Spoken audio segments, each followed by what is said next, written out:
A river runs through our land, but we don't often see this river or understand how we affect it. It's a river with great power, power to change the face of where we live, our land, our economy, our health, and our children's future. We need to know this river, how our actions affect it, and how we can help protect it. Because this river is ours. This river is the Black River. The Black River is making a comeback. After years of devastating pollution, the changes we've made have made a difference. Now is the time, and we are the people to make more changes and to protect what's been gained for the entire Black River watershed. The Black River drew people here, and its life-giving water gave them a reason to stay. From early Indian tribes to the first white settlers, the Black River is also the reason we became a leader in agriculture and industry, and why our population and economy boomed with shipbuilding, steel, and automobile industries. Throughout much of the 1900s, the Black River was valued mainly for drainage and disposal and its access to Lake Erie. But for those who grew up along the banks of the river, it had a different value and holds many sweet memories. I grew up on an old beach ridge in Lorain County on a tributary of the Black River, a very small tributary. And I spent all my time outdoors, playing in the water, watching the tadpoles, realizing that things live in the habitat of the stream. Well, I grew up on West River Road, which West River, or Black River, of course, passes through. And I spent a lifetime on, I guess you might say, on the Black River. I mean, when we were growing up, we had a dock there behind our house. We had rowboat, that type of thing.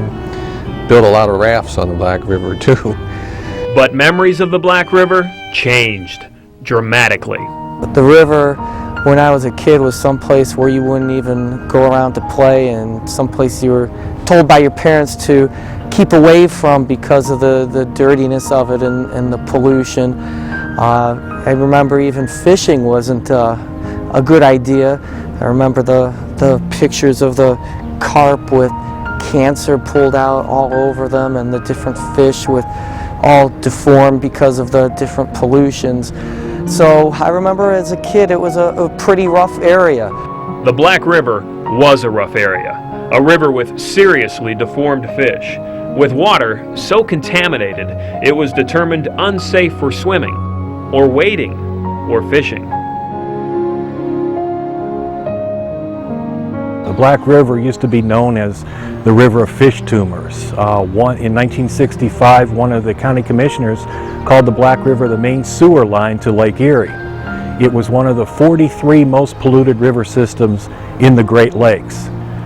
It had horrible industrial legacy problems up near Lorain, and it always had problems with sediment just because of the type of soils that the Black River is located on. The Black River 20 years ago was as bad as anywhere in the nation. It was on the same scale as the Cuyahoga River and the Buffalo River and the Detroit River, which were really just about as bad as you can get. So it was one of the worst rivers in the country back then, especially as far as carcinogens were concerned. Industrial pollution had taken a heavy toll on the river, and one sign that could not be ignored was the fish population. International fish expert Roger Thoma has a long history of studying fish habitats and many years of testing on the Black River. When we first came to the Black River, the first monitoring of the Black River by the Ohio EPA was 1982. There were areas in the river where there were no fish living. We could catch no fish. That's pretty dramatic. That takes very extreme environmental conditions to eliminate every single fish. 20 years ago, there were parts of the Black River that were an open cesspool, that were running rife with raw sewage, that were devoid of life except for the most tolerant organisms that eat sewage, such as an insect referred to as a bloodworm, bacteria, and fungus. 20 years ago, the Black River was like a witch's brew of environmental problems and environmental insults. It was, I would characterize it as a dangerous river to be near. Dangerous. That's the word used to describe a river that had once been rich in biodiversity, fish species, and animal life. It became a servant to industry and was nearly killed for it.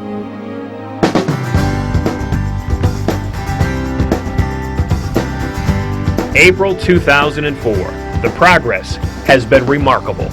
It was a major triumph when the Ohio Department of Health's 21-year advisory against swimming or wading in the lower Black River was finally lifted. At the same time, the river's status in regard to fish tumors was officially upgraded from impaired to in recovery. It was an event to celebrate, coming after years of change, including the closing of the US steel coking plant.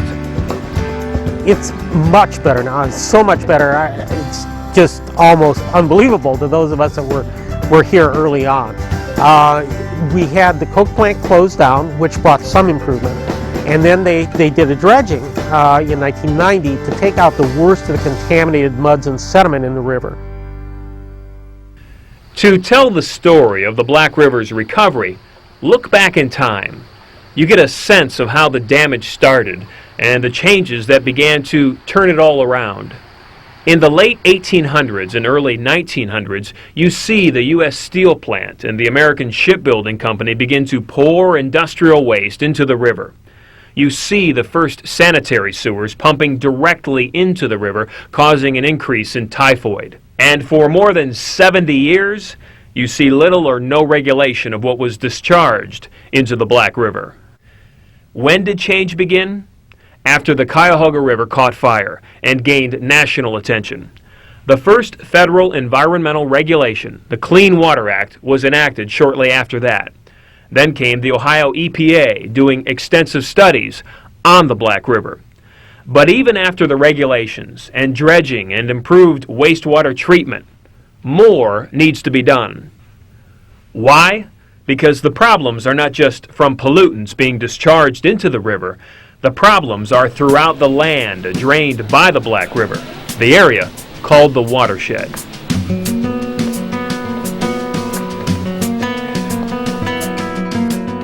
The Black River watershed includes the land drained by the East Branch, the West Branch, Plum Creek, French Creek, and the main stem of the river where it empties into Lake Erie.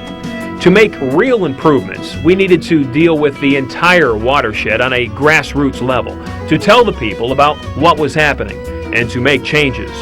And that's exactly what the Black River Remedial Action Plan was designed to do. They couldn't just fix all the pipes, all the effluent coming from pipes. There had to be a change of mindset within the entire watershed. So they developed the remedial action plans to try to get to the local level, to try to get to individuals' homes and municipalities, to try to get them to take charge, to take control of how their watershed is developed and what their watershed will look like in the next 10, 15, 20 years. The Remedial Action Plan, known as RAP, has been a great success in teaching and involving the people of the watershed. It really offended me to find out that there was supposedly a meeting about the river and they claimed that no one showed up. And the plain dealer was saying that everyone out in the Black River area was apathetic. And it's like, well, wait a minute. It must have been one of those public meetings that you put in the fine print of the paper. If people really knew about the condition of the Black River, they would really turn out and support it. And that's what we found. We really found a lot of support. People just did not know what was going on with the river. So what was going on? The Black River was one of 4 Ohio rivers designated as an official area of concern. But citizens on the RAP committee determined that the entire watershed should be designated an area of concern. Why? Well, because we've had serious impairments to the beneficial uses that a river should provide, with fish that are not safe to eat, and public beaches not safe for swimming or even wading. It's true, we've made remarkable progress, but we've also uncovered new problems. With the swimming advisory that had been lifted and the incidence of deformities in fish decreasing. I think those have really been good goals for the Black River and ones to really be celebrated. But I think with that, you know, it's learning that there are other issues out there, because those were so highlighted for such a long time, that now it's really stepping up and getting excited and motivated about fixing some of the other problems that were a little bit hidden. The hidden problems are the ones that aren't fixed by regulating or closing industries. They're called non-point sources of pollution. I think the main problem is the non-point source issue. And when we say non-point source pollution, we mean those types of pollution that are not associated with a pipe coming out of a factory or a wastewater treatment plant, but actually the kind of runoff that comes off of streets, it comes off of your yard, it comes off of an agricultural setting, if you will, or a feedlot. And those kinds of quick runoffs can have a great deal of impact on the watershed and the river, particularly as it relates to the fish, the nutrients, and of course the habitat where the fish and the microorganisms live. Simply put, if you can point to where the pollution is coming from, that would be a point source. Cleaning up point source problems are easy because you can locate them.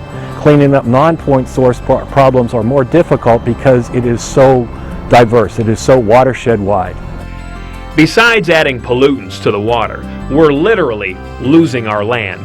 The soil in our watershed is being washed away. That's why you often see the river looking muddy and brown. In areas of the Upper Black River watershed, more than 20% of our land is eroding at a rate of at least 5 tons per acre every year. The proof is in the picture. This is the mouth of the Black River before a rain, and this is the same place after a rain. What you see is a plume of sediment emptying into Lake Erie.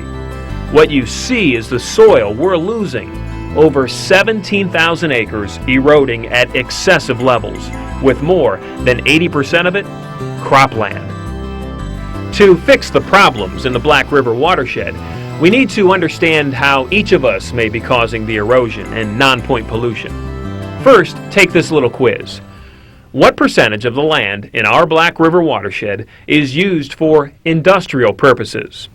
Would you guess 25%, 15%? 10 or 1? How about agricultural? Maybe 20 or 30%? Or is it 40 or 50%? The truth is, only 1% of our watershed is truly industrial. Over half, 51%, is used for agriculture. Though it may be changing, our land use is still clearly dominated by farms. What about the rest of our land? 38% is rural residential. 7% is urban residential, and 3% is used for commercial purposes. The more we understand how we impact the river and the land, the better we can address non-point pollution problems.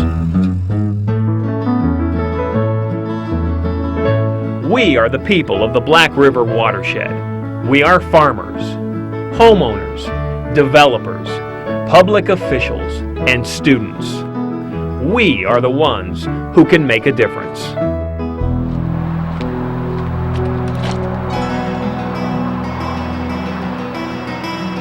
I think the problem with most homeowners is they really don't understand that what they do has an impact. I think they see one small or large property and feel they're just a small part of the big puzzle, and what they do really makes no difference. I think somehow we all need to understand more as individuals what impact we really do have. How do homeowners impact soil erosion and water quality? With our landscaping practices, septic systems, and chemicals used on lawns and flower beds. If one person dumps a little fertilizer or a little chemical on his lawn, it's probably not a big deal to the water that comes out at the mouth of the Black River. But if 1,000 or 1,500 or all the other people along the same watershed do the same thing, it's a mammoth difference. Home sewage treatment can also make a mammoth difference. In rural areas without sanitary sewer systems, each home treats sewage individually with underground septic tanks. These tanks were often installed as long ago as the 1930s and 40s. Even 20-year-old systems are overloaded with today's modern appliances, like dishwashers. Many of our septic systems are now outdated and usually not maintained by homeowners. They need to be pumped out periodically. There are motors in them, moving parts, aerators. Those need to be maintained, run properly so that the water coming out on the clean side is in fact clean.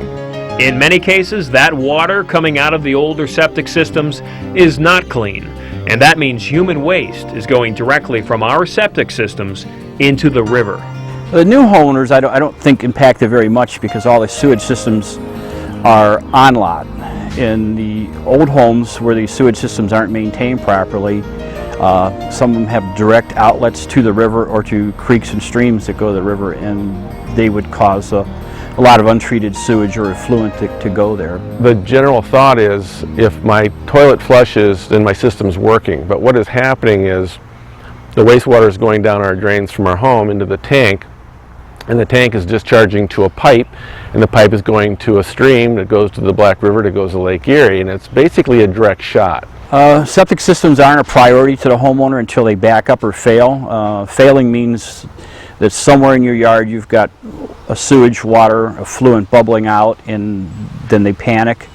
Sometimes homeowners try to fix it themselves by taking a direct line to the creek or river, and of course that's terrible, but there's just a lack of education, a lack of desire to know about it and do anything with it until it's a problem. And as long as there's not a density of them and they're spread out, it's not as bad, but you get into a highly developed area where the houses are close together and it would be much worse. Now everything is concentrated on lot. Your sewage system is treated on lot and it is disposed on lot, where it actually soaks into the ground by way of an at-grade system or a Wisconsin mound, which the sewage is pumped up into a large amount of sand and it filters down through it. So it never leaves your lot, and that way it doesn't impact the river at all. What's the solution for homeowners with old sewage treatment systems? They should maintain or upgrade what they have, and where it's possible, install sanitary sewers. Landscaping is another way homeowners impact our watershed. Just like farmers, homeowners need to plant riparian borders to hold soil in place along the edge of ponds, creeks, and the river itself. Planting grass right up to the edge of the water does not hold the soil in place. The roots are too shallow. And if nothing holds the soil in place, especially after a rain, the riverbank gets washed away. Besides erosion of the land and loss of soil, it also causes overload of sediment in the river. Nooks and crannies on the river bottom become blanketed with silt, and this literally suffocates the bugs that fish eat and can clog fish gills. So what can homeowners do? Well, these are simple rules for landscaping to protect our watershed. Plant trees and shrubs along the water's edge, not grass. Don't mow up to the riverbank, and don't dump grass clippings in the river. Some homeowners have even left natural areas on their property. Dane Adams wanted to attract birds and wildlife, but there's another benefit we can all share. And so as water runoff in that area filters through the wetland and then drains out, the plants and the microhabitat there tend to filter that water and make it cleaner going into the river.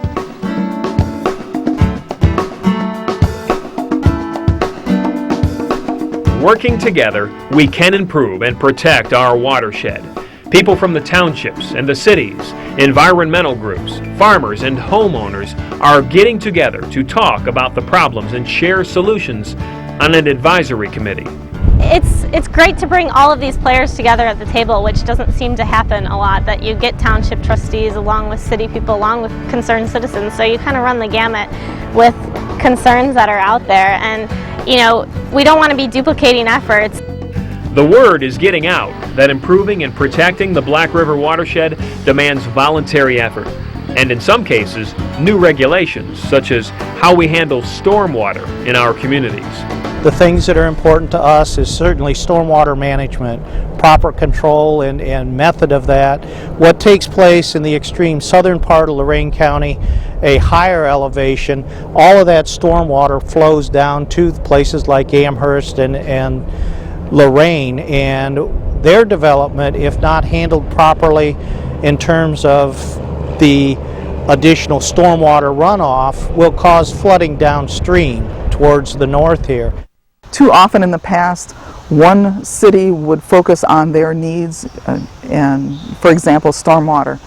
And they thought the solution to the stormwater was to get the water away as soon as possible, as quickly as possible. When you do that, all you do is create headaches for the person downstream. You destroy habitat and you just transfer your problems to the community next door, and you're not being a good neighbor. So I think there needs to be a way where communities can communicate, can work together on stormwater problems, so they're not creating headaches for one another, and costly headaches, really, to save money overall. In planning for new developments within municipalities and the city officials must consider how much of that land is going to be covered by impervious surfaces. Impervious surfaces will not allow water to transfer down into the soil and be naturally cleansed. City and township officials can also help bring about something new to many of us: recreational use of the Black River.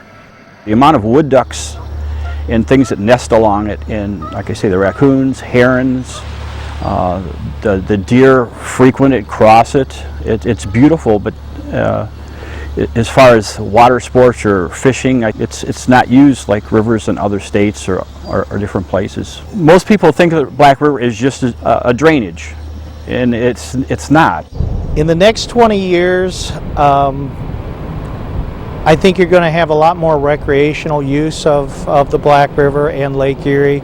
Hopefully we will start having open space, public accessible locations so that public can come and look like we are here today at this beautiful scenery, and to really enjoy the benefits of places like the Black River.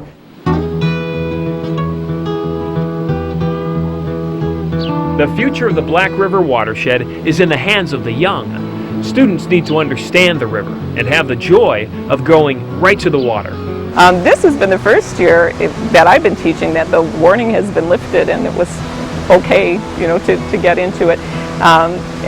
We've done the waders, etc., but a lot of them just like to just get in it, and that's the fun of it, like really exploring it and looking around it and seeing what they can see. Well, one of the first things I want them to understand is the concept of watershed and where they live in respect to that, but they are in the Black River watershed, etc. Elyria High School actually borders the river. We can see the river from our parking lot. And with some groups, like environmental groups, etc., we've gone down and we've seen like some of the activity, evidence of the activity. We've done cleanups, we've done water quality studies down at the river. Some of us got waders, some of us just went in the water, and Miss Luck is actually a really good teacher because she would sit there and she'd just point out all this stuff to us. As a teenager, we always go up in the rocks, just hiking, everything. We go behind the falls and all that. But in ecology, we did learn a lot. I learned like people digging up dirt, it'll cause silt in the river, and then the fish will breathe it in, and that's a really big problem, especially with the Black River. The fish will breathe it in and then they'll just die. I think that through the class I actually learned more than I ever knew before, because I always have been interested in being involved with the environment, but I didn't really know a whole lot about it. And I think it's cool because I think, especially for high school students, if you visibly learn, you know what I mean, visually, I think you soak it in better, you know what I mean? You can be talking about it in the classroom, taking notes about it, but then when you come down here and she's sitting there and explaining things, even the history. Since you live here, you don't really think about it as it makes a difference if you keep around here clean too, But then afterwards I thought about that, when I go down here now, I look at the trash and stuff and I think about that kind of thing and keeping it clean around here. I think if you learn more about it and you realize what it's doing to the river, then obviously you're going to stop.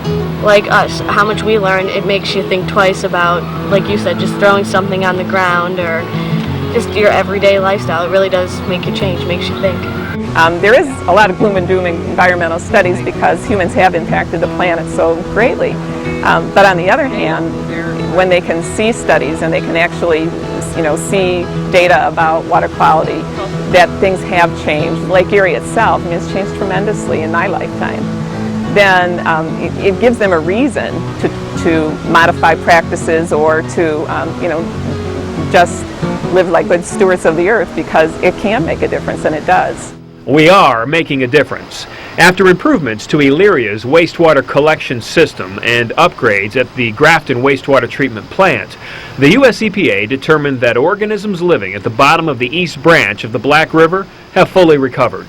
We were the first remedial action plan in Ohio to show significant improvement, and now we're the first RAP on the U.S. side of the Great Lakes to completely restore an impairment in a portion of the watershed.